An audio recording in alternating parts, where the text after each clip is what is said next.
इस विजिट का मेन मकसद है भारत और अमेरिका के संबंधों को बढ़ावा देना, जिससे कि एक स्पिरिचुअल और कल्चरल रिलेशन भी बढ़ेंगे और संबंध आगे के लिए मजबूत होंगे। वो प्रोडक्शन इसलिए बढ़ा है कि हमारी नीतियों में बदलाव आया है। ये नहीं कि अमेरिका के साथ कुछ करना है इसलिए हम बदल कर रहे, नहीं। चाहे हम सुखोई रशिया का ले या ये ले, अभी उसकी बात चलेगी।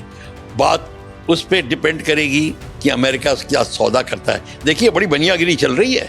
तो कहीं ना कहीं जो टैरिफ का इशू है उसको सॉर्ट आउट कर लिया जाएगा, क्योंकि हिंदुस्तान ने एक बहुत अच्छी स्ट्रेटजी रखी है। हमने चाइना की तरह चीजों को कन्फ्रंट नहीं किया है, हमने सॉल्यूशन ओरिएंटेड चीजें निकाली हैं। नमस्कार, आप देख रहे हैं भारत एक्सप्रेस और मैं हूं आपके साथ आंचल मित्तल। भारत और अमेरिका के रिश्तों में एक नए रिश्तों की संभावनाएं बढ़ी हैं। अमेरिकी उपराष्ट्रपति जेडी वेंस भारत दौरे पर है। उनका भारत दौरा न केवल कूटनीतिक लिहाज से अहम है, बल्कि व्यापारिक समीकरण भी तेजी से बदल सकते हैं। दोनों देशों के बीच 2030 तक व्यापार को $500 अरब तक पहुंचाने का लक्ष्य रखा गया है। लेकिन क्या टैरिफ वॉर और रणनीतिक मतभेद इस लक्ष्य की राह में रोड़े बनेंगे? आइए जानते हैं इस खास रिपोर्ट में।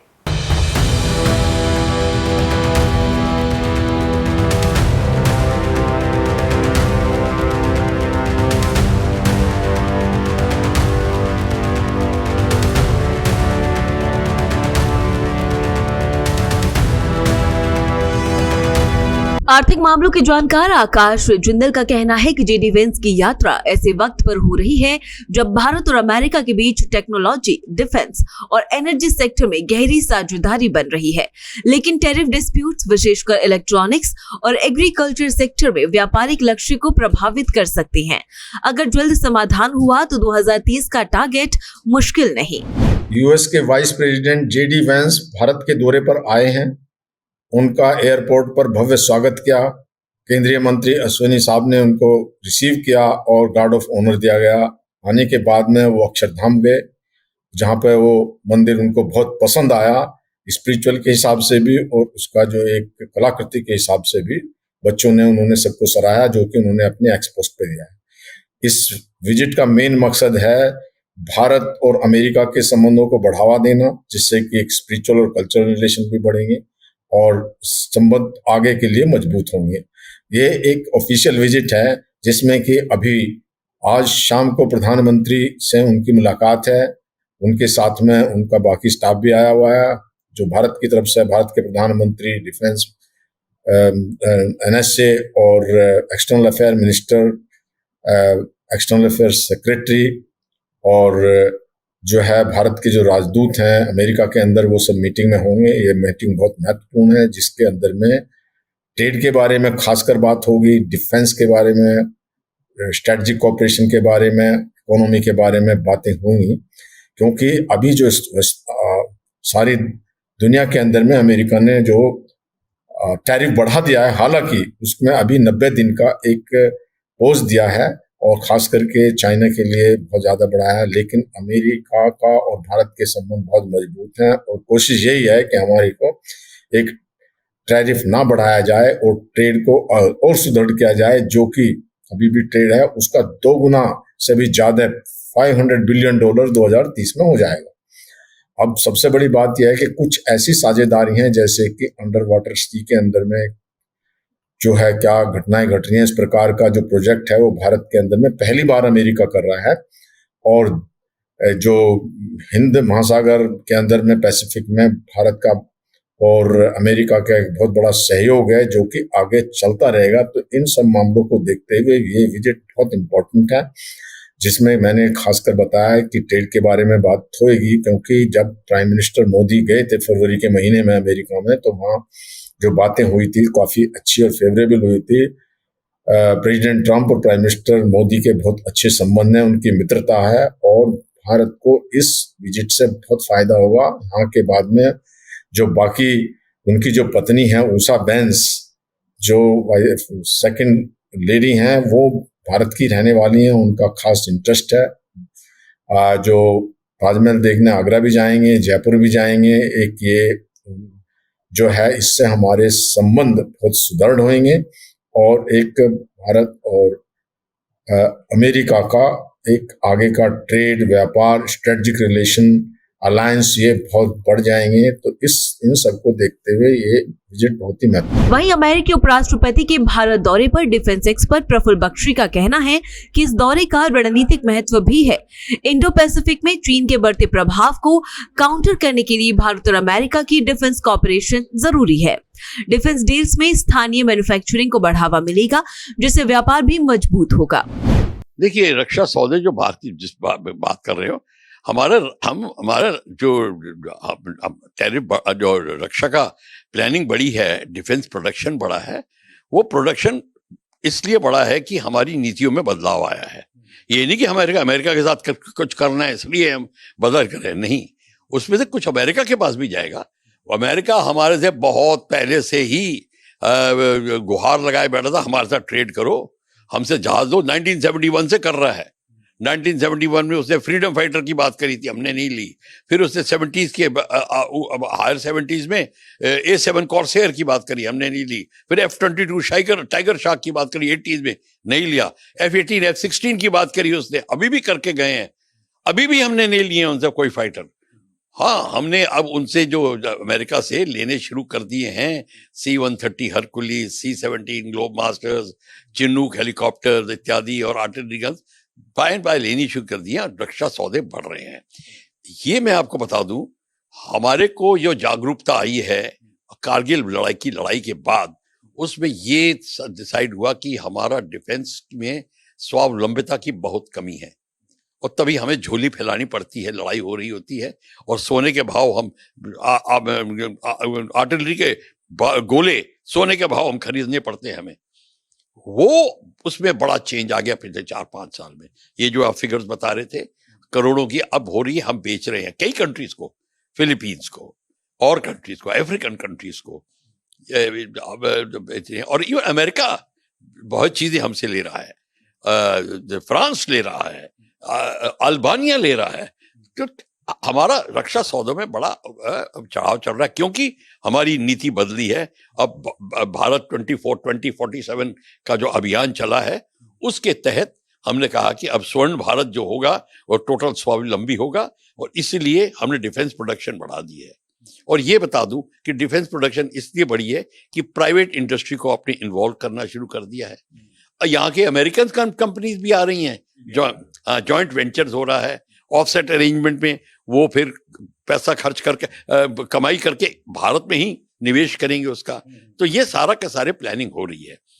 इस मुद्दे पे जो आप बात कर रहे हो कि हाँ, हमारे अमेरिका के साथ जो है विशेष सौदे डिफेंस में भी बहुत बड़े हैं।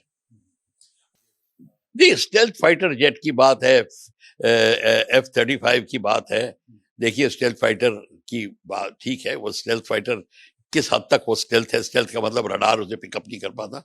अभी भारत ने कोई उसमें डिसाइड नहीं किया है, नहीं किया है।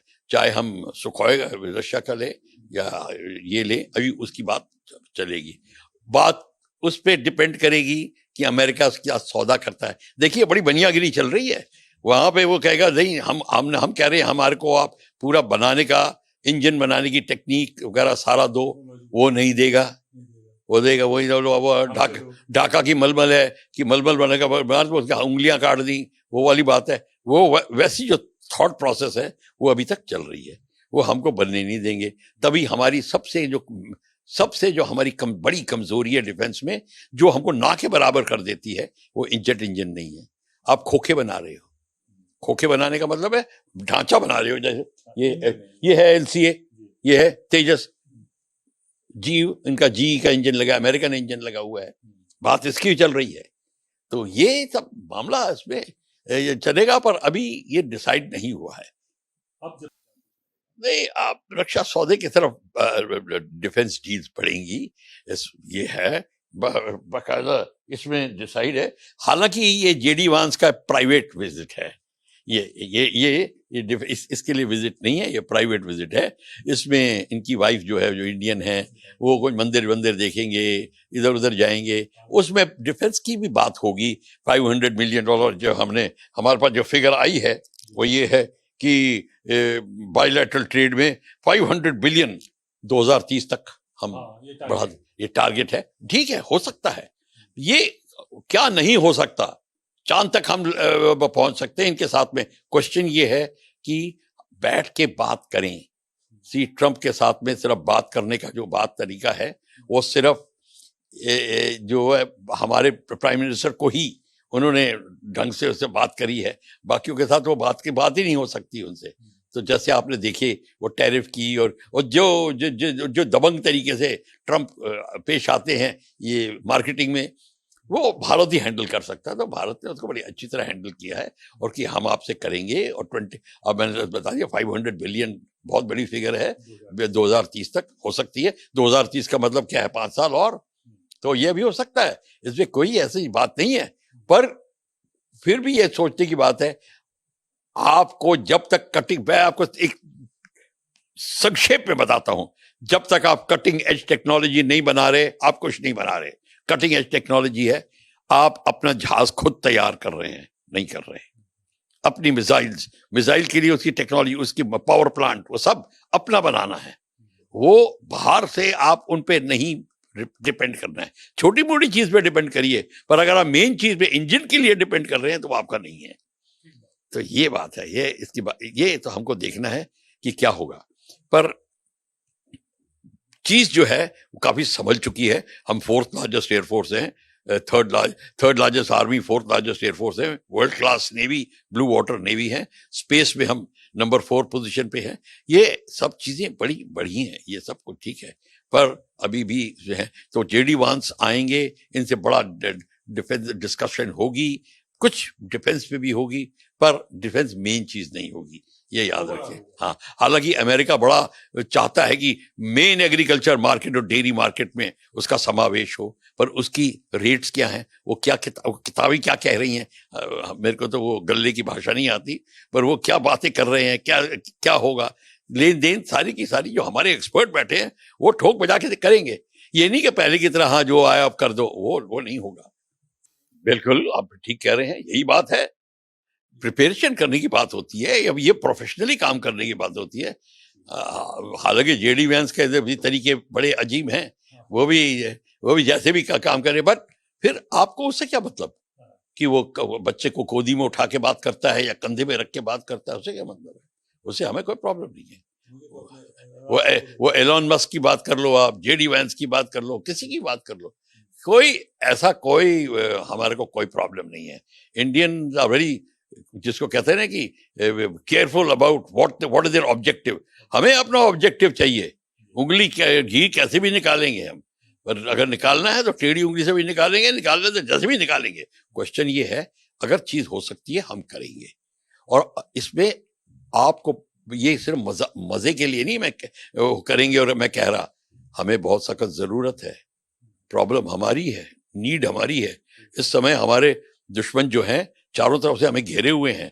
हालांकि जिसको अब मैं दुश्मन कहने की कोशिश कर रहा हूँ, चाइना, वो भी हमारे साथ बहुत अच्छा हो गया है, वो भी अपने दरवाजे खोल रहा है।